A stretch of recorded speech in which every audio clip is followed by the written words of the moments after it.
Hi hello welcome to our channel கனவிலும் நீங்காத நினைவுகள். இப்போ நம்ம என்ன பார்க்க போகிறோம்னா தளபதி விஜய் சார் ஆக்டிங்கில் வெளியான கோட் படத்தோட ரிவ்யூ பற்றி நம்ம பார்க்கலாம். இந்த படத்தோட கதை என்னென்னா, விஜய் சாரும் அவங்க டீமும் வந்து ஒரு மிஷனுக்கு போகிறாங்க. அந்த மிஷனில் வந்து விஜய் சார் மாறு வேஷத்தில் தான் போகிறாரு. அதை வந்து மைக் மோகன் சார் கண்டுபிடிப்பார். அங்கே வந்து அவங்களுக்கும் இவருக்கும் ஃபைட் நடக்கும்போது வந்து அந்த ட்ரெயினில் வந்து மோகன் சார் அவர் ஃபேமிலியும் இருப்பாங்க. அந்த ஃபேமிலியில் இருக்கவங்க எல்லாருமே இறந்துருவாங்க அவரை தவிர. அதுக்காக பழி வாங்குறேன்னு ஒரு விஷயம் பண்ணுவார். அந்த விஷயம்தான் பின்னாடி வந்து பெரிய விஷயமா மாறும். இந்த படத்தோட ஃபர்ஸ்ட் 30 மினிட்ஸ் வந்து செம்ம ஃபன்னாக போகும். சூப்பராக வந்து விஜய் சாரெல்லாம் காமெடி பண்ணியிருப்பாரு. இதில் விஜய் சார் இன்னொரு விஜய் சாரை பார்க்குற சீன் வரும் அவர் பையனை. அந்த சீன் வந்து செம்ம ஹைலைட்டு. அதுக்கப்புறமா ஒரு சேசிங் சீன் வரும். அந்த சீனும் வந்து சூப்பராக இருந்துச்சு. இந்த படத்தில் ட்விஸ்ட்டுக்கு பஞ்சமே இல்லை. ட்விஸ்ட்டு எங்கே பார்த்தாலும் ட்விஸ்ட் இருக்கும். ஆனால் எல்லா ட்விஸ்ட்டும் செம்மையாக ஒர்க் ஆச்சு. யங் விஜய் சாரோட நடிப்பு வந்து சூப்பராக இருந்துச்சு. அப்புறம் வந்து ஸ்டேடியமில் வந்து ஒரு சீன் வரும். அதில் வந்து விஜய் சார் வந்து மோகன் சாரை லாக் பண்ணிட்டு பேசுகிற மாதிரி இருக்கும். அந்த சீன் வந்து செம்மையாக இருந்துச்சு. அப்போ வந்து ஃப்ரேம்ஜி சார் ஒரு விஷயம் பண்ணுவார். அதுவும் செம்மையாக இருந்துச்சு. இந்த படத்தோட ஹைலைட்டாக வந்து ஆக்ஷன் சீன்ஸை சொல்லலாம். அண்டு லாஸ்ட்டாக ஸ்டேடியம் சீன்ஸ் வரும்.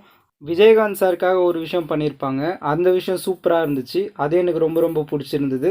அவரோட இன்ட்ரெஸ்ட் செம்மையாக இருந்துச்சு. படத்தோட நெகட்டிவ்னு பார்த்தா கதை கொஞ்சம் அவ்வளோவா இன்ட்ரெஸ்டிங்காக இல்லை. பட் ஆக்ஷன் சீன்ஸ் இவங்க எடுத்த சீன்ஸ் மட்டும்தான் சூப்பர் செம்ம இன்ட்ரெஸ்டிங்காக போயிட்டுருக்கும். படத்தில் கதைன்னு பார்த்தீங்கன்னா கதை பெருசாக இருக்கிற மாதிரி எதுவும் ஃபீல் ஆகலை.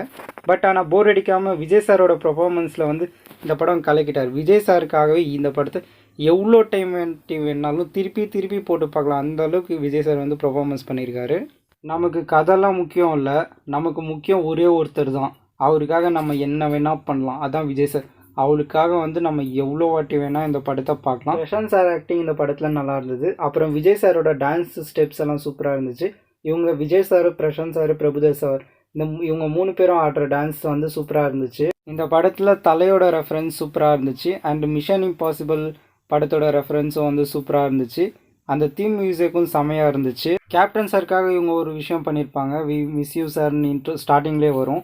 அந்த சீனை மட்டும் மிஸ் பண்ணாதீங்க. ஃபஸ்ட்டு ஒரு 20 to 30 மினிட்ஸை வந்து மிஸ் பண்ணாதீங்க. அது செம்ம ஃபன்னாக இருக்கும். அடுத்து பிடிக்காத ஆக்டர்ஸ் இருக்கலாம், ஆனால் விஜயகாந்தை பிடிக்காத ஆக்டர்ஸ் இருக்க முடியாது. தூக்கி அடிச்சிடும் பார்த்துக்க. நம்ம விஜய் தம்பிக்காக இந்த படத்தை எம்பிட்டு வாட்டி வேணாலும் பார்க்கலாம். என்ன நான் சொல்கிறது. இந்த வீடியோ வந்து உங்களுக்கு பிடிச்சிருந்துச்சுன்னா லைக் பண்ணுங்கள், ஷேர் பண்ணுங்கள், கமெண்ட் பண்ணுங்கள். மறக்காமல் சப்ஸ்கிரைப் பண்ணுங்கள். இதே மாதிரி இன்னொரு வீடியோவில் பார்க்கலாம். பாய்.